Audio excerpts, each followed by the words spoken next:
The Logitech G Pro X Superlight 2 is the Logitech G Pro X Superlight with the number 2 next to it. Alright, thank you so much for watching. You guys take care, God bless, and I will see you for the rest of this video. If you are somehow not familiar with one of the world's most famous wireless gaming mice, this is a very potato-shaped mouse, medium, large size, very good for pretty much anybody. Smaller sized hands, especially if you like micro-adjusting your mouse, probably not going to enjoy this too much for FPS just because it really fills out the hand very well. Because of that fact, it feels very comfy in hand, and that shape is going to carry over. Nothing has changed at all about the shape of this mouse compared to the previous version. When it comes to the differences, the first thing up is going to be the switches. These are optical mechanical hybrid switches. What makes these interesting versus your typical optical mouse switch is that they have a mechanical component to them.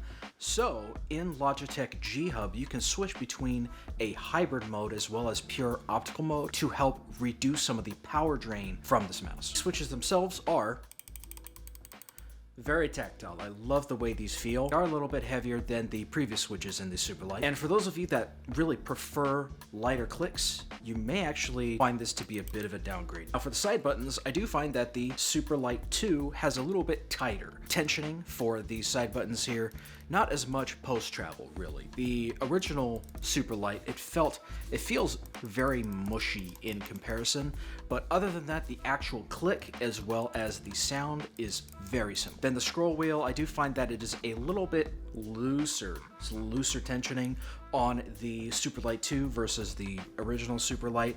I do prefer a little bit more of a well-defined step tensioning that you get on the original Superlight versus the new one. Also of big note is that we finally got USB-C here. I mean, it's several years late, but still better late than never. And what most people are going to be most excited about is the increased polling rate. This can go up to 2000 hertz, and you don't have to buy an extra aftermarket dongle to make it work. But do take note, it's only 2000 hertz. It's not 4000 or 8000 hertz like most of its competition. However, remember, this is Logitech. They've been one of the top players when it comes to gaming mice for a while because they've got such reliable wireless performance. One kind of confusing change that they made is that they changed the skates on this mouse. They changed it from more of a semicircle to this almost like a U shape on the bottom here for this lower skate. The top one is still the same, but unfortunately what that means is that if you have extra spare skates for the G Pro,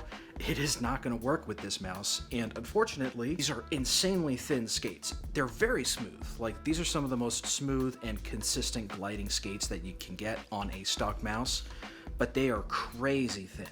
If you're using any kind of hard pad or anything with a rough surface, I could see this wearing down very quickly, and you may need to swap these out pretty fast. It says that it's got a Hero 2 sensor in here, so it's not quite what you're gonna get from a 3395 or Razer's Focus Pro sensor, but it's still a Hero sensor, which has been super reliable, flawless for years and years now. There is a very light decrease in weight, down to 60 grams from the previous Superlight being 63 grams. And all in all, it just feels like a very weird update. I almost feel like putting the number 2 next to it really doesn't make a whole lot of sense. These are definitely appreciated updates, and it does make a difference, but saying that this is a sequel rather than a version 1.5 feels kind of weird. This comes in at $160 US, and you're probably asking, is this worth it? If you're somebody who doesn't have a G Pro X Superlight, this may be worth it to just skip past the Superlight and go to this. However, the overall improvements from the Superlight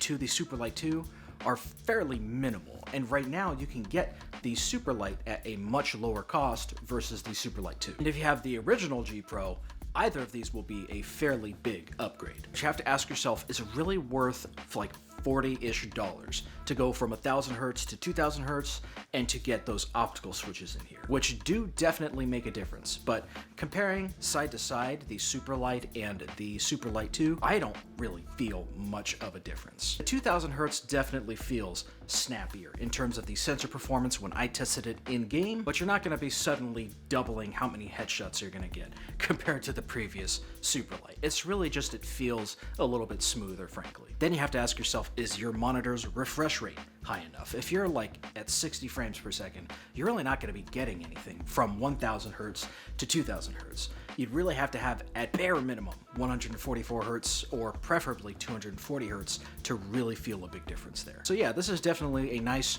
quality of life upgrade for the G Pro, but it's nothing groundbreaking. You're not going to want to throw away your Superlight to get the Superlight 2. This is not that big of a difference. If you're someone who doesn't have a G Pro or a Superlight and you've been looking for an esports ready wireless mouse, this is a good option. And it's also a very safe option because of the shape. It's just really inoffensive, and pretty much anybody could pick this up and use it well. It might not be the ideal shape because it's so safe, but pretty much anybody can pick this up and use it without too much issue. But yeah, that's it. This is a little bit of a short update to the mouse, so this is just a little bit of a short review. So you guys take care, God bless, and I'll see you on the next one, okay? Later.